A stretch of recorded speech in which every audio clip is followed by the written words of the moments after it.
حضرت ادریس علیہ السلام مصر کے شہر منفیس یعنی منف میں پیدا ہوئے۔ لوگ انہیں ہرمس الحرامسہ کہتے تھے۔ یہ سریانی زبان کا ایک لفظ ہے۔ ہرموز کا معنی ہے تجربے کار، مضبوط رائے والا۔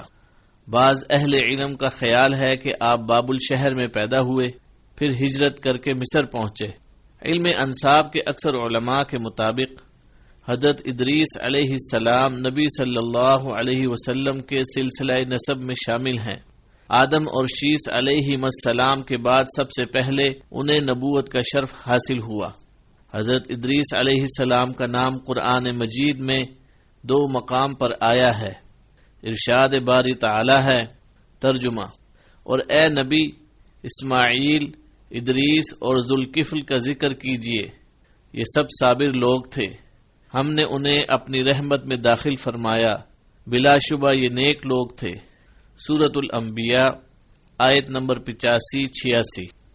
اور دوسرے مقام پر اللہ تعالی نے ان کی بابت یوں فرمایا، ترجمہ: اس مقدس کتاب یعنی قرآن مجید میں ادریس کا ذکر کیجئے، بلا شبہ وہ بھی نہایت سچے نبی تھے اور ہم نے ان کو اونچی جگہ اٹھا لیا تھا۔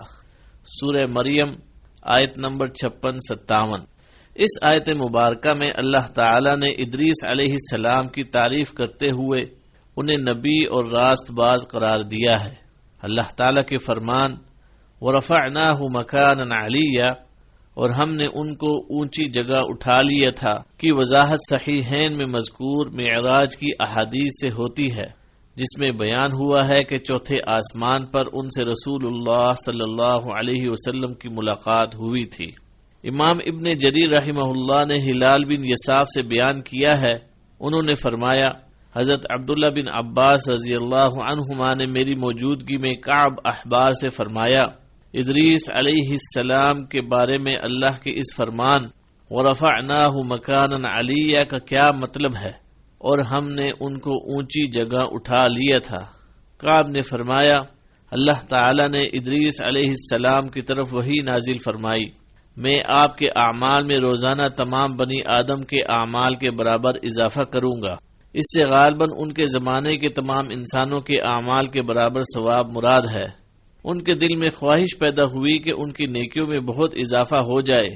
ان کے پاس ان کا ایک دوست فرشتہ آیا، انہوں نے اس سے کہا، میرے بارے میں موت کے فرشتے سے بات کیجئے تاکہ مجھے زیادہ مہلت ملے اور میں زیادہ نیکیاں کر سکوں۔ فرشتے نے انہیں اپنے پروں میں چھپا لیا اور انہیں لے کر آسمان پر چلا گیا۔ چوتھے آسمان پر اسے ملکت موت اوپر سے آتے ہوئے ملے۔ اس نے ملک الموت سے اس معاملے کی بات کی جو ادریس علیہ السلام نے کہی تھی۔ ملک الموت نے فرمایا، ادریس علیہ السلام ہیں کہاں؟ اس نے کہا، وہ میری پیٹھ پر ہیں۔ ملک الموت نے کہا، تعجب ہے، مجھے بھیجا گیا تھا اور حکم ہوا تھا ادریس علیہ السلام کی روح چوتھے آسمان پر قبض کرو۔ میں دل میں کہہ رہا تھا وہ تو زمین پر ہیں، میں ان کی روح چوتھے آسمان پر کیسے قبض کروں؟ چنانچہ انہوں نے وہاں ان کی روح قبض کی۔ اللہ تعالی کے اس ارشاد میں اسی طرف اشارہ ہے، وَرَفَعْنَاهُ مَكَانًا عَلِيًّا، اور ہم نے اسے ایک بلند مقام پر اٹھایا۔ حضرت عبداللہ بن مسعود اور عبداللہ بن عباس رضی اللہ عنہما سے مروی ہے کہ الیاس اور ادریس علیہم السلام ایک ہی شخصیت کے 2 نام ہیں۔ اس کی تائید میں حضرت انس رضی اللہ عنہ سے مروی معراج کی حدیث پیش کی جاتی ہے، جس میں مذکور ہے کہ جب نبی صلی اللہ علیہ وسلم ان کے پاس سے گزرے تو انہوں نے آپ صلی اللہ علیہ وسلم کا استقبال کرتے ہوئے فرمایا تھا، نیک بھائی اور نیک نبی کو خوش آمدید، جبکہ حضرت آدم اور ابراہیم علیہم السلام نے فرمایا تھا، نیک نبی اور نیک بیٹے کو خوش آمدید۔ اگر ادریس علیہ السلام آپ کے اجداد میں سے ہوتے تو وہ ان دونوں کی طرح آپ کو بیٹا کہتے، لیکن یہ استدلال ایسا نہیں جس کا جواب نہ دیا جا سکے، کیونکہ ہو سکتا ہے کہ راوی کو الفاظ اچھی طرح یاد نہ رہے ہوں، اور یہ بھی ہو سکتا ہے کہ کسر نفسی کرتے ہوئے خود کو باپ کی بجائے بھائی کہا ہو۔ آدم علیہ السلام تو تمام انسانوں کے باپ ہیں، اسی لیے ان کا نبی علیہ السلام کو بیٹا کہنا ہی مناسب تھا، اور ابراہیم علیہ السلام اللہ کے خلیل ہیں، جو اولو العزم پیغمبروں میں نبی اکرم صلی اللہ علیہ وسلم کے بعد سب سے بلند مقام رکھتے ہیں، ان سب حضرات پر درود و سلام نازل ہو۔